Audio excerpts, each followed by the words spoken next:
আজকে সকালে ঘুম থেকে উঠেই মনটা বেশ ভালো হয়ে গেল।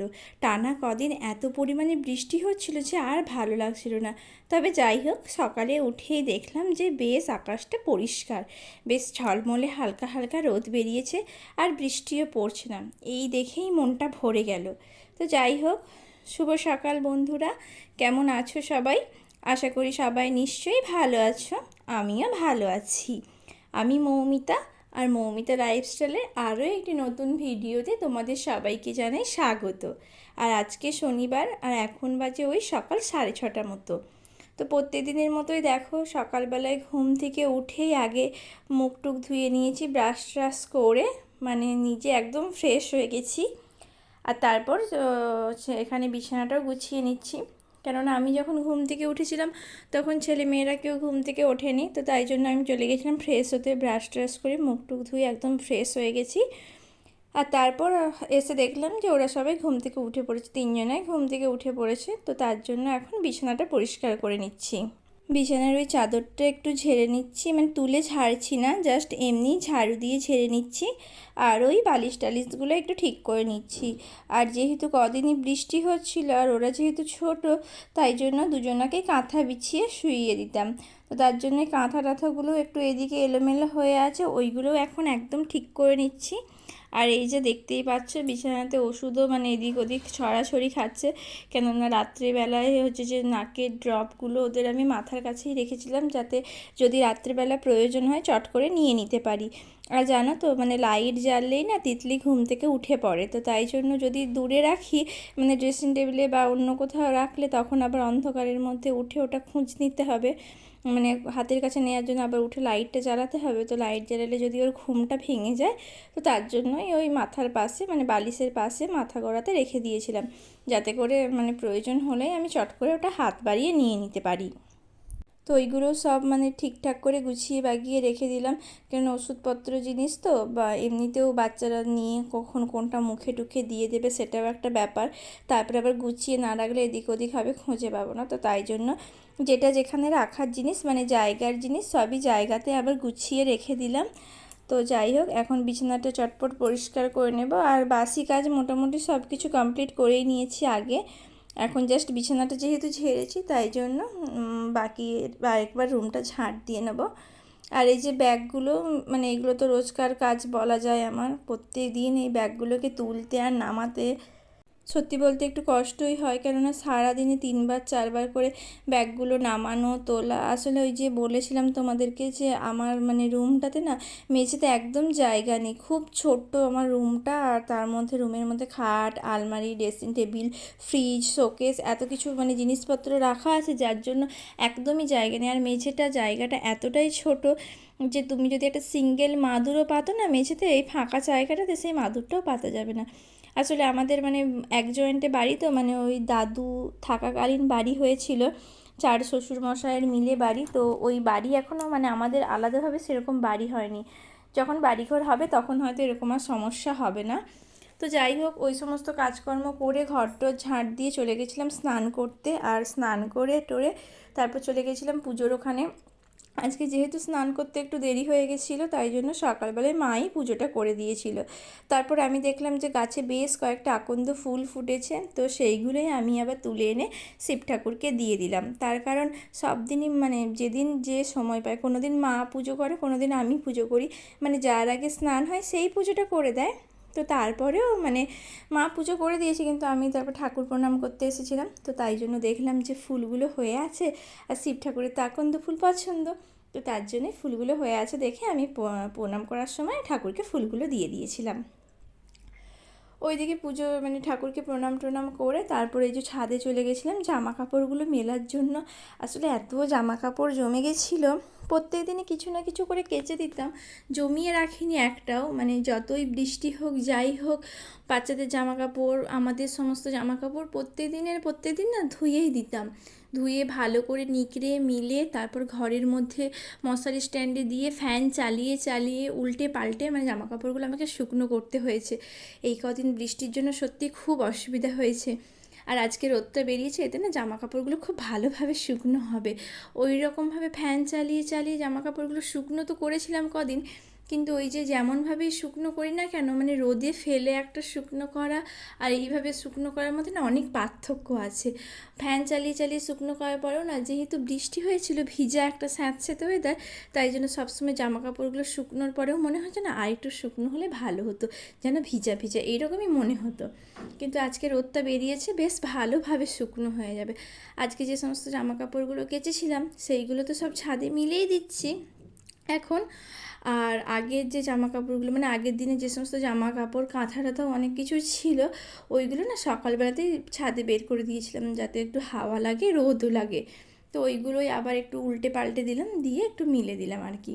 এতে করে মানে জামাগুলো খুব ভালোভাবে শুকনো হয়ে যাবে। আর ওই স্যাঁতস্যাঁতে ভাব থাকলে না জামা কাপড়ের মধ্যে কেমন জানি একটা মানে একটা কীরকম গন্ধ লাগে যেন মনে হয়। তো আর রোদে শুকনো হলে না ওইরকম গন্ধ টন্ধ কিচ্ছু থাকে না। তো যাই হোক, এখন জামা কাপড়গুলো মিলে দিই। আজকের দিনটা তো কমসে কম রোদ বেরিয়েছে বেশ কয়েকদিন, মানে 7-8 দিন হয়ে যাবে। এতদিন পর রোদটা দেখে মানে মনে হচ্ছে কী যে ভালো লাগছে, সেটা বলে বোঝানোর মতো নয়। আসলে রোদ বলো বা বৃষ্টি বলো, কোনো কিছুই না আমাদের একটানা ভালো লাগে না, মাঝে মাঝে পরিবর্তন দরকার। তো যাই হোক, সমস্ত জামা কাপড়গুলো মেলা হয়ে গেছে। আর তারপর আমি চলে গেছিলাম এই যে মুড়ি টুড়ি খেতে। বেশ অনেকটা বেলা হয়ে গেছে কাজকর্মগুলো করতে করতে। আর আজকে সকালে একটু আলু ভাজা করেছিলাম, তো ওই আলু ভাজা একটু আর একটু চানাচুর নিয়ে নিয়েছিলাম মুড়ি খাওয়ার জন্য। তো এটা দিয়ে সকালের জলখাবারটা সেরে নিচ্ছি, আর তারপর চলে যাচ্ছি রান্নার ওই দিকে। কেননা রান্না বান্নাও বসাতে হবে আবার, সময় তো আর থেমে থাকে না, সময় মানে বড় তাড়াতাড়ি চলে যায় আর কি। কাজ করতে করতে সময় চলে যাচ্ছে, তাও কাজ শেষ হচ্ছে না, এরকম একটা ব্যাপার স্যাপার হয়ে গেছে। তো যাই হোক, এখানে হবে আজকে চিচিঙ্গা আলুর সবজি। তো তার জন্যই আমি সবজিটা মানে কাটতে বসে গেছি। তো মা এখনও আসেনি, তো মা আসুক, মা আসলে জিজ্ঞাসা করবো যে কী কী রান্না বান্না হবে। আপাতত ডাল হবে বলে গেছে, আর চিচিঙ্গা আলু হবে, তো তার জন্য চিচিঙ্গা আলুটা কেটে নিচ্ছি। আর ওইদিকে তো ডালটা সেদ্ধ বসিয়ে দেবো, ডালে তো আর কিছু লাগবে না, শুধু শেষে ফোড়ন দেওয়ার সময় একটু পেঁয়াজ, শুকনো লঙ্কা, জিরে ফোড়ন দিলেই হয়ে যাবে। তো আপাতত চিচিঙ্গাটাই কেটে নিই, আর এটাই মানে সমস্ত মশলা টশলা যা কিছু হবে সব কিছু রেডি করে নিই। তারপর আসুক, আসলে আবার জিজ্ঞাসা করবে যে আর কি রান্না হবে। আপাতত এটা বলে গেছে, এটাই এখন জোগাড়জাতি করে নিচ্ছি আর কি। আর এইদিকে এই যে সবজি কাটতে কাটতে মেয়ে আর ছেলে দুজন মিলেই বদমাইশি করছিল, তাই জন্য নিচে কাকিমা ছিল, সেও ছাদে এসেছিলো। তারপর তার সাথেই কথা বলছিলাম, যে ওদেরকে নিয়েই কথা বলছিলাম, আর ওদেরকে নিয়ে কথা বলতে বলতে মানে কাকিমার সাথে একটু কথা বলছিলাম সেই সব নিয়ে। আর ওইদিকে শাশুড়ি মা তো সেন্টারে গেছেন, এখনও আসেননি। তো কথা বলতে বলতে দেখো আমার মোটামুটি চিচিঙ্গা আলুর সবজিটা কাটা হয়ে গেছে, সব কিছু রেডিও করে নিচ্ছি। আর তারপর মা আসলে দেখি আর কি বলে, কি হয় না হয়। আর জানো তো আজকে বৃষ্টি হয়নি, মোটামুটি একটু রোদ বেরিয়েছে, কিন্তু এত পরিমাণে গুমোট করে আছে। মানে এই কদিন যে বৃষ্টি হয়েছে তারপর না ওয়েদারটা সেরকম ঠান্ডা হয়নি, এখনও সেই গরমের আমেজটাই রয়ে গেছে, খুব গুমোট হয়ে আছে। আর গরমটা একদম ভ্যাপসা মতো হয়ে আছে, মানে যেরকম হয়ে আছে তাতে মনে হয় 2-1 দিন পর আবার বৃষ্টি হবে। আর এত গুমোট করে থাকলেই না দেখে বৃষ্টি হয়, কী যে হবে কে জানে। আর আমাদের এদিকে জানো তো পুকুর ডোবা সব একদম ভর্তি হয়ে গেছে বৃষ্টির জলে, মানে রাস্তায় জল উঠে যাবে এইরকম অবস্থা হয়ে গেছে। এরপরে যদি বৃষ্টি হয় তাহলে মনে হয় রাস্তাগুলোও ডুবে যাবে। যাই হোক, ওদিক থেকে মা সেন্টার থেকেও চলে এসেছিলো, তারপর বললো যে ভেন্ডির সবজি হবে, তো তাই জন্য এখানে আমি ভেন্ডিগুলোও কেটে নিয়েছিলাম। তো সব কিছুটা তো আর মানে ক্যামেরা অন করে করা সম্ভব নয় বা ভিডিওতে দেখানো সম্ভব নয়, তার জন্য ভিডিওটা অনেক বড় হয়ে যাবে। তো এই যে ডালটা ওইদিকে সেদ্ধ বসিয়ে দিয়ে আমি ভেন্ডিটা কেটেছিলাম, এইবার শুধু ডালের মধ্যে ফোড়নটা দিলেই মানে ডালটা কমপ্লিট হয়ে যাবে। তারপর ওদিকে রান্নাটাও বসিয়ে দিয়েছিলাম। তো প্রথমে এই যে ভেন্ডিটা করে নেবো, আর ভেন্ডিটাকে না একটু ভালো করে ভেজে নিলে খেতে বেশ ভালো লাগে, নাহলে শুধু করলে আমার ঠিক মানে পছন্দ হয় না। এটা একান্তই আমার মানে ব্যক্তিগত মতামত। তো আমার মনে হয় যে ভেন্ডিটাকে একটু তেলে ভালো করে নেড়ে নিলে না ভেন্ডির যে হরহরে ভাবটা থাকে ওটা অনেকটা কমে যায়। তো দেখো আমি এখানে মানে কড়াইতে তেল দেওয়ার পর ভেন্ডিটাকে তুলেও দিয়েছি, দিয়ে একটু ভালো করে নাড়াচাড়া করে নিচ্ছি। এতে করে কী হবে, ভেন্ডিটা একটু বেশ ভাজা ভাজা মতো হয়ে যাবে আর অনেকটা সেদ্ধও হয়ে যাবে। তো তারপর এতে ওই লবণ আর হলুদ দিয়ে একটু ভালো করে আরও ভালো করে নাড়াচাড়া করে নেবো। ভাজা ভাজা হয়ে গেলে এটা নামিয়ে তারপর এর মধ্যে আলু মানে শেষে আবার আলাদা করে আলুটা দিয়ে করেছি, ওরকমভাবেই করেছি। শেষে আবার ভেন্ডিটাকে নামিয়ে তারপর আলুটা দিয়ে মশলা দিয়ে তারপর আবার ভেন্ডি রেখে দিয়েছিলাম। তারপর যাই হোক রান্না করতে করতে মা আসলো, মা এসে বললো যে থাক, বাকি রান্নাটা সেই করে নেবে। তো তারপরে তাই জন্য আমি এই যে এখানে রান্না করতে করতে শুধু ভেন্ডি সবজিটা করে রেখেই উঠে পড়েছিলাম। তারপর এখানে চিচিঙ্গা আলু সবজি হয়েছিল, তো চিচিঙ্গা আলু সবজিটাও মা রান্না করেছে আজকে। আর তারপর ওইদিকে ভাতটাও বসিয়ে দিয়েছিল, কেননা বেলা অনেকটাই হচ্ছে আর আজকে সমস্ত কাজকর্ম করতে একটু দেরি হয়েছে, একটু ঢিলেমি হয়েছে, তো তাই জন্য অনেকটা দেরি হয়ে যাচ্ছে। আর ওদিকে বেশি দেরি হয়ে গেলে আবার ছেলে মেয়েদেরকে খাওয়াবো, তো ওই একটা অসুবিধা হয়ে যায়। নিজেদের একটু দেরি হলেও কোনো সমস্যা নেই, কিন্তু বাচ্চাদের দেরি হয়ে গেলে ওরা আবার কোনো দিন একটু তাড়াতাড়ি ঘুমিয়ে যায়, কোনো দিন একটু দেরিতে ঘুমিয়ে যায়, তো তাই জন্য মানে ওই রান্নাটা তাড়াতাড়ি করে নিচ্ছিলাম আর কি। তো এই যে ভেন্ডি সবজিটা দেখো এইরকম হয়েছে দেখতে আর কি।